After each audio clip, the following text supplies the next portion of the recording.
Two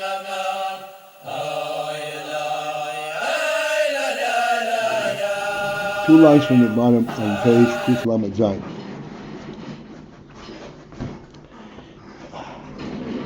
The line begins Shelo Yadei Hisaskus, without engaging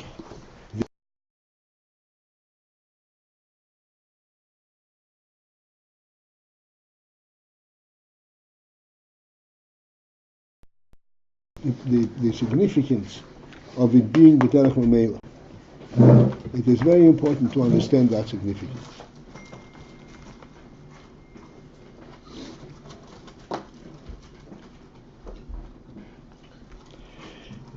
Let's try to translate that in real terms, in real significant terms, in Avodas Hashem.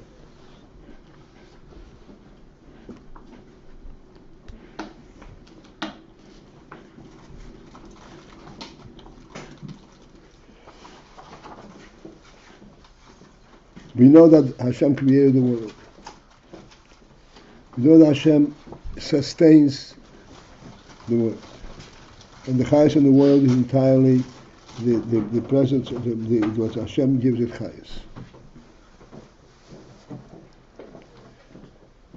And every individual lives of the chayas of the key that he receives.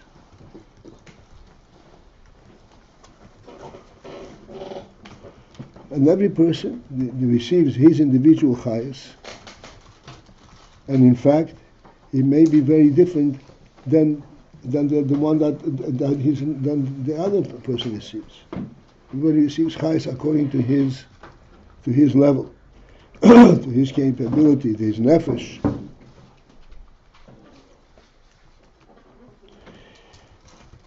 What does one appreciate? What does one relate to when he gets a chayas? Is it the chayas, or is it the giver of the chayas?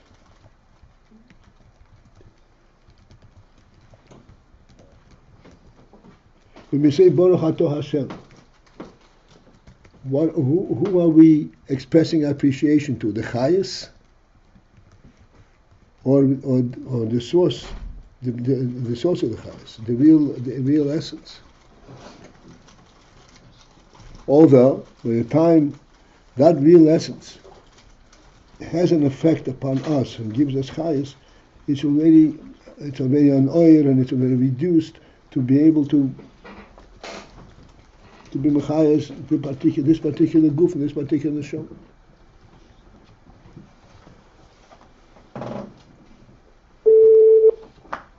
It is absolutely necessary to step above the whole phenomenon that I am the recipient of this chayas, and I get so much goodness out of it, and I'm appreciative of it, and so forth. The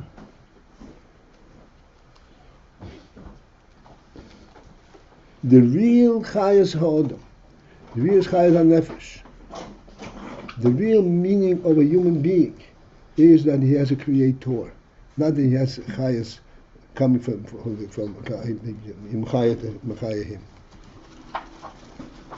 As a matter of fact, let's take it all the way to the point. This is the difference between Meiser Ha'odam and Habheima. This is the difference between human being receiving chayas of the key and how do the Behema receive chayas, also receiving chayas of the key. Behema is also miracle chayas, it's alive. But all the Behema has is this life. It does not have the cognizance that this life represents a life giver, or the Etzem.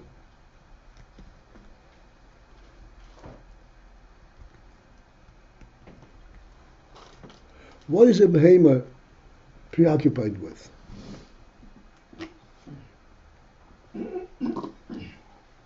Feeling its belly.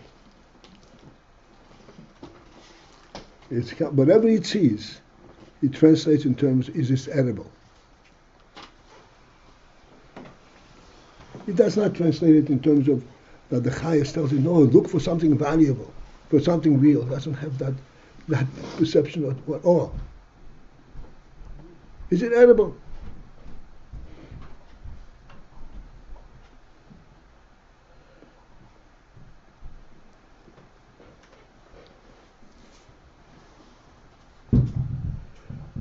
The Chayes HaNefesh remains Chayes Nefesh Eliki. Chayes HaNefesh. Even though it's mistamtzim and it becomes in proximity, it can reach the guf to a point where it can give Chayes to the guf at the guf level.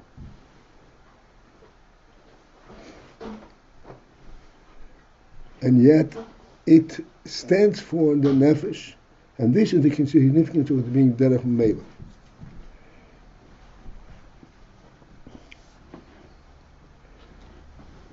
Let us discuss B'derech Meila again, because it's for obvious reasons.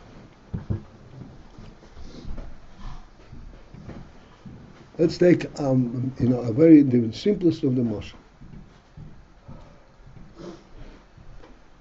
There's a home, a house, and the house is furnished for human living, and it becomes a home. A home means that there is a house, and then it's probably furnished. Well,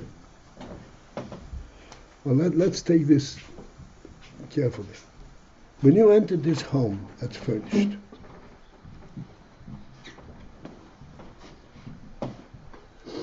the furniture tells you that this is a home. This is not a house.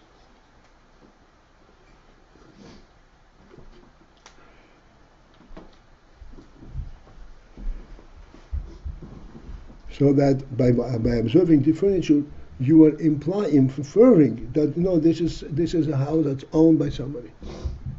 It's a home for a person.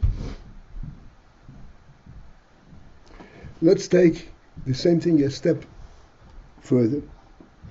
You enter this home and you see the owner of the home sitting there and greeting you.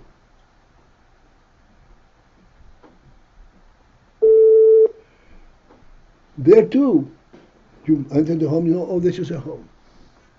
And it's a home because here's a person that lives here.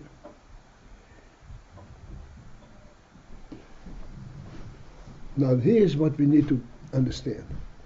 Even though that when you don't see the person himself, you see the furnishings, you find out that it's a home indirectly. You see furnishings, it must be a home.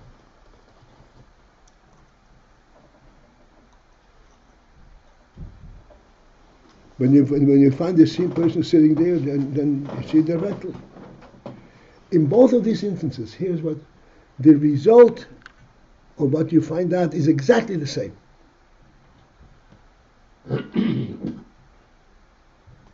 You're not coming in and see furnishings and from this you do something. You see home. Except that you see home through a lower process. But it's not an indirect knowledge. It connects you directly to the reality of home.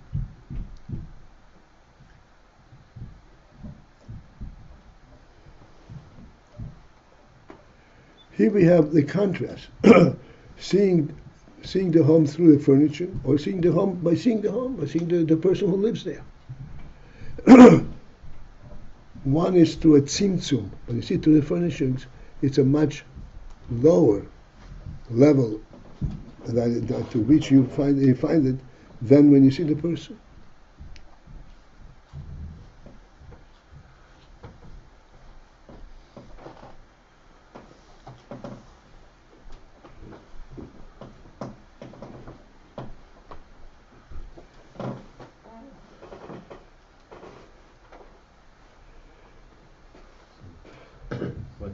One second, let me just finish this.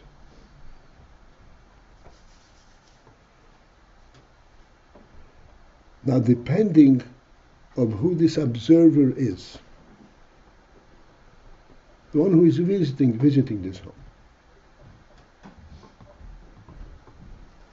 it depends very much on the state of his intelligence. the set of value that he works with. It is conceivable that you enter a home and instead of recognizing this is a living home, wait a second, don't start moving things around. There's a human being, there's an owner, it stands for something. You become so entranced in the beauty of furnishing, you forget completely that it's a home.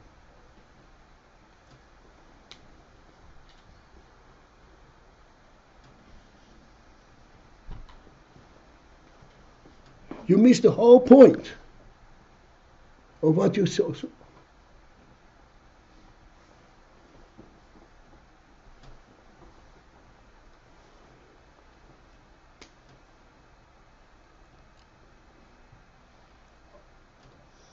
And then when you go to translate what you observed, I'm taking it, so to speak, to the nth degree. If you're going to say, oh, that was good, you're going to start doing the same thing for yourself. If you do not sense the value of human life and the significance of your presence and the responsibility that you bring along, you will represent yourself through your furnishings.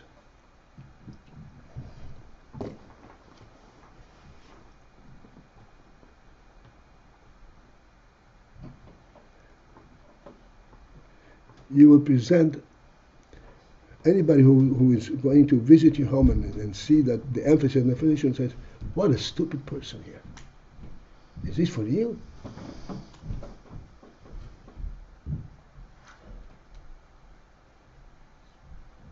Right?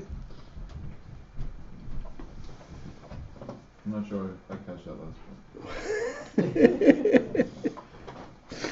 one. Looking at furniture. Did you come from the beginning or you come in the middle? No, he's here. From the beginning, and you still didn't understand? Just the last point that you made. First point is that if you the observer who observes this home and you become, so to speak, enticed by it and touched by it, and you want to replicate it in your own life, what are you going to try to replicate? You're going to copy the interior. If your focus is on copying the furnishings instead of recognizing what it means to have a home, you were missing the whole point. There's the last sentence. So you're saying it would be recognizable to someone if you walked into a house and the only thing that you got from it was how nicely decorated it, and then you tried to recreate that, it would be noticeable by when someone came to your house that you had created a structure that was bereft of any neshama quality? It's conceivable.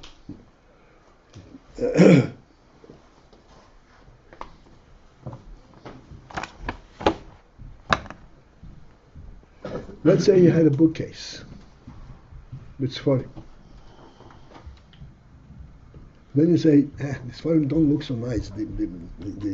The plates are much nicer. Well, let's forget about this one. What's plates? Plates to eat. To eat. Oh, that plate has nothing to do with the bookshelf. Okay.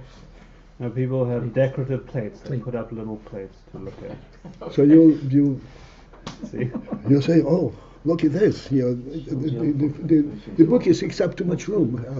I'll put a buffet over there.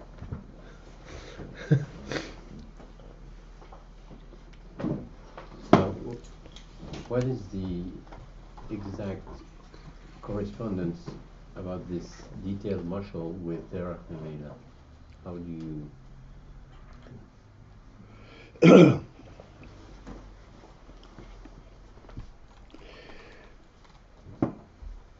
The furnishings and all the observable things that can be used. This all brings the principle of a home to you. Ultimately, however, what are you touched by?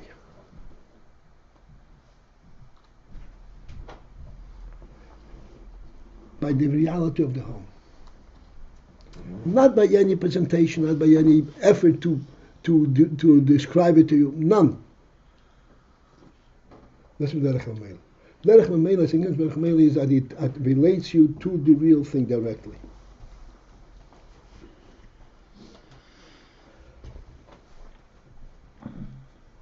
Like we said, among the various illustrations in this Tzimtzum Minyan, we said, you greet a person. You greet him.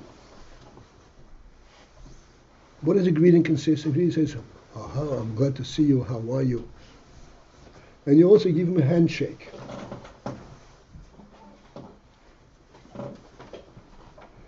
The handshake is a means to transmit the greeting. It's not something different, even though it's a physical handshake. So this is showing us his Slav Huh? shoes. This is showing his Slav shoes, but still, it's the transmission happens to Derech HaMelech, even though these his Slav shoes. I tell you, you're connecting directly person to person, even though it translates in a greeting and so forth, all the way down to a handshake. That's Mamela. That's that's right. The real connection here is the Derech HaMelech. Although it goes through the whole process all the way down to a handshake. Handshake, this is, of course, it's misamtzum already. It's not at all the level of greeting. I'm glad to see you. It seems like Well, B'derech Mamela is synonymous with Pnimi. Direct. That there's internal, but it's already mediated. It's reduced. It's calibrated to the recipient, but we're actually more pointing to the fact that it has an inner reality, right? The principle of Derech HaMelech is that you're connected to the reality rather than to the functional aspect. Okay. Elsewhere, we call that Pnimi elsewhere, yeah? The word pnimi in your translation has been lost, and it's not directly to what it meant to be. So we will come to that. There's also a difference in calibration. There's a handshake, there's a hug, there's a kiss. There's different degrees. Especially if you're French. Just mentioning. Can I ask a close-to-ish question? In other places, it clearly states that animals, neshama, will not work for a person. Right. And that proves how the neshama is specified for the person. So there is, it's not just any neshama goes in.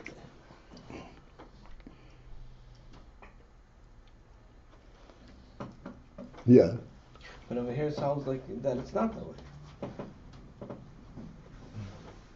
No, it's a nefesh ha'adam, but nefesh ha'adam, despite that it has to go through a tzimtzum in order to mislavish in the goof, it is the nefesh ha'adam, the essence of nefesh ha'adam that is machai the adam. Not the process via which it enters the goof. This is what you said right in the beginning of today's shiur. What does living mean to a human being?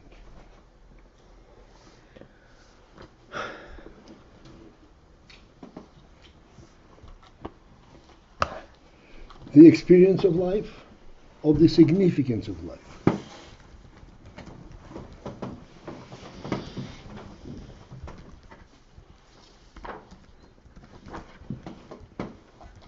We have many different illustrations of this. If you have persons, Rahman Islam, very, very weak, like the last moments of life. The last moments of life, he's hardly breathing. As a matter of fact, the halacha says a person is in that state, you're not to touch him. Because touching him is already challenging his koiches, and you may be exhausting him in this second and shorten his life by an instant. Because he doesn't have the koich to process that touch.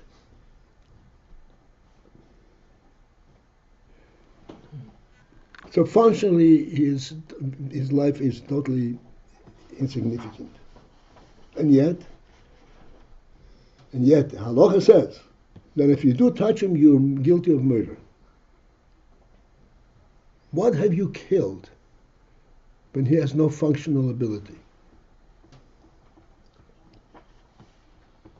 Point blank question.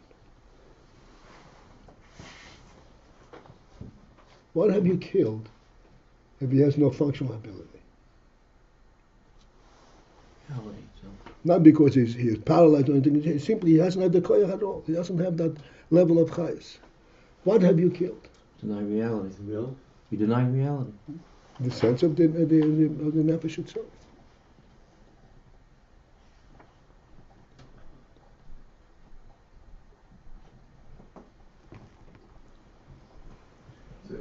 But there is a difference. In halacha, there is a difference if you kill a treifa, then a treifa, a person's a treifa. A treifa is something else. A treifa is something else. Goysis doesn't have that din. A goysis, yeah, it's exactly like that. Good, I have a London community. A goysis is alive, and if you shorten his life by 1 second, yes, indeed, it's very serious transgression. A treifa is something else because he was already essentially doesn't have the full chayes in there. Let me ask, what is a treifa? A person who, like animals, treif. Oh, okay. The word treif comes. A The animal cannot live for a certain period of time. A A person person could could also be in a state where he can't live for more than 12 months. Oh. Yeah. A moment ago, when you originally brought the mashal of the house, you said you could interpret it either just through the furnishings or through the person himself being present. But I'm not sure you made the distinction with regards to what we're talking about. One second. The point of that was that even if you interpret through the furnishings, what you focused on is the person that owns his home. If you get distracted by your furnishings, you're missing the whole reality. It's still b'derech mamela, your knowledge of. It's still there from there. That's right. Is the idea to try to illustrate that when you interpret it just through the furnishings, that's a lower level, that's through his slop shoes, and yet it's still b'derech mamela? Is that why we're distinguishing between the two? One second.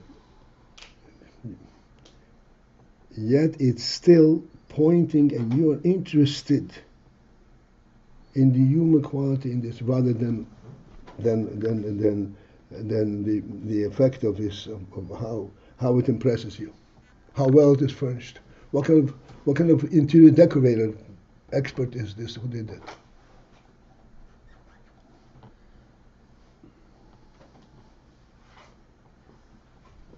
I said, typically, if you enter a home, if you see furnishings standing there in haphazardly, and you have to go through, you go and take a chair and move it over. But if it is a home, you're not going to do that. Why? Because you're going to respect the decoration. Because you're respecting the owner, the person who lives there. If you come into somebody's home and start moving furnishing, you're offending what? The human being himself.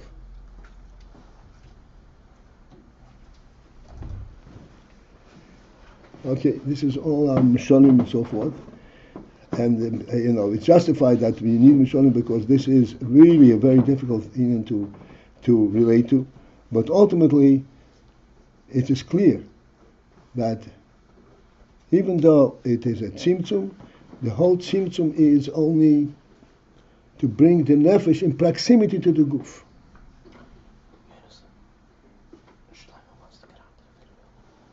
Oh yeah.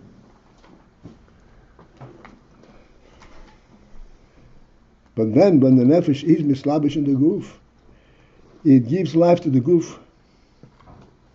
Okay, 2 lines from the bottom again. Shaloi aladei hisaskus. Not by process hisaskus. Why? What's a great emphasis on that? Because the life in the guf is due to the presence of the nefesh, rather than the presence of the chayes and nefesh.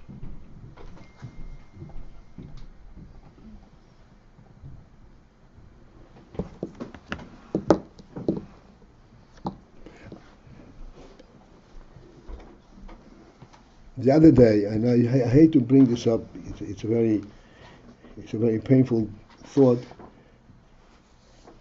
But nonetheless, if it helps us to understand, we spoke about the possibility, Rahman al-Islam, of somebody taking his own life. By the time somebody reaches that despondent moment, he has gone through such suffering and such difficulties that he says, it's not worth it. I can't do it anymore. It's not worth it.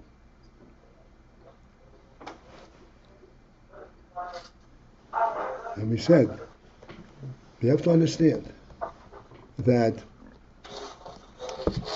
this possibility, this whole thought, the possibility of this thought, is due to misunderstanding and missing the relationship to your own life, missing the sense of what your life stands for, what the value of it, what value does life mean to you.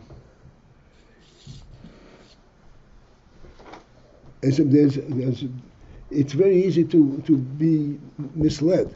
Life means to me experience of life. I can go where I want, I can eat whatever I want, I can do whatever I want. But life really means, the significance of life is that I have an neshama. There's a reality behind this life. And as a result of this, if I have a neshama, I'm related to the source of life. Now the expression is Chay HaChayim, the one who brings the real deal, the Etzem HaChayim. This is what life stands for, not the experience of life. If a person is aware that by living another more second, he is connected to his neshama and to the Meivashim, then there is no such thing as I'm not able to tolerate it. It's a completely different reality, different value.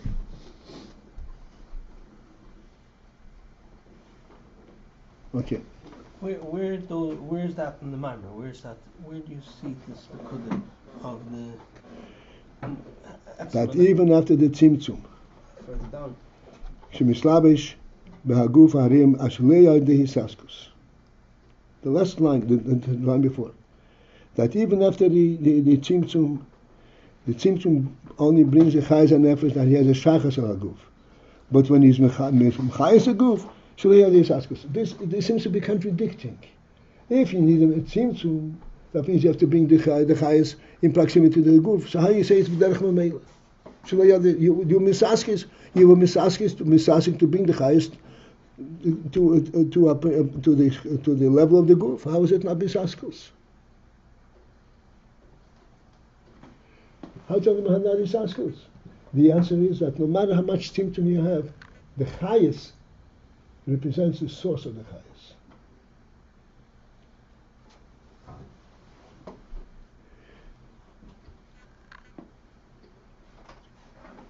I hate to repeat everything I was celebrating about this. We said we have daylight. Daylight is not a light of a beam of light as the world interprets it. Daylight is a very unique thing. It transforms the whole world from being a dark world to being a bright world. The brightness of the sun is what the daylight represents. A completely different thing than we think. It makes you able to see things. So now, here's the question that I'd like to consider. We know there is daylight, and we see the sun where the daylight comes from. As a matter of fact, as it says, that Rebbe created daylight the first day, but there was no sun. That daylight was not complete for the world, and the world could not relate to it. and that was concealed, and instead it was brought to the sun. The real experience of daylight is not the light, but it is the sun.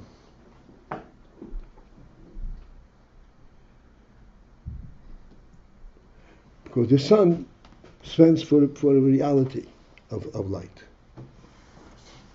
Daylight per se is just, it enables you to see that which you otherwise you would have to touch. So it's still the same level. It's still only the physical thing. But daylight, with the presence of the sun, changes the whole world to a different perception. It's a living world. It has its own light. Completely different perception. That is the significance of daylight. Okay. And this is what he said. Even though there is a tzimtzum in the chayes hanefesh, and the tzimtzum is in order that the chayes hanefesh will go down to the point where it can affect the guf. The guf is physical. In order to be affected, you have to bring the chayes to a physical level.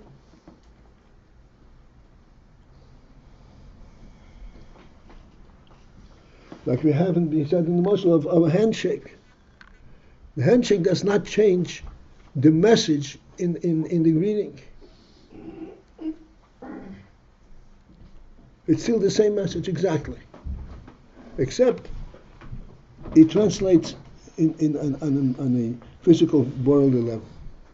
But it's exactly the same significance. And this is what happens. This is the nefesh aliyah de isaskos. And again, the meaning of Shaliyah is just as in a handshake. If you meet somebody, just the meeting, just being together is already a greeting.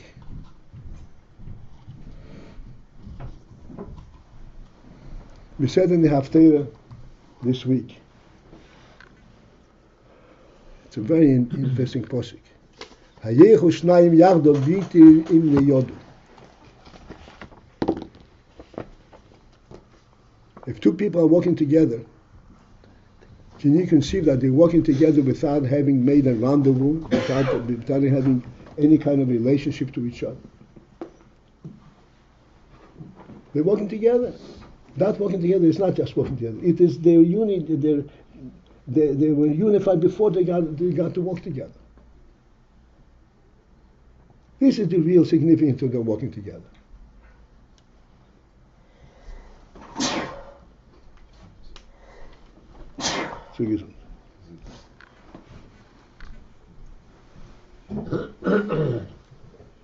That significance is not via any kind of activity. The two people are walking next to each other. They're not doing anything. And that tells you a whole deep relationship between them.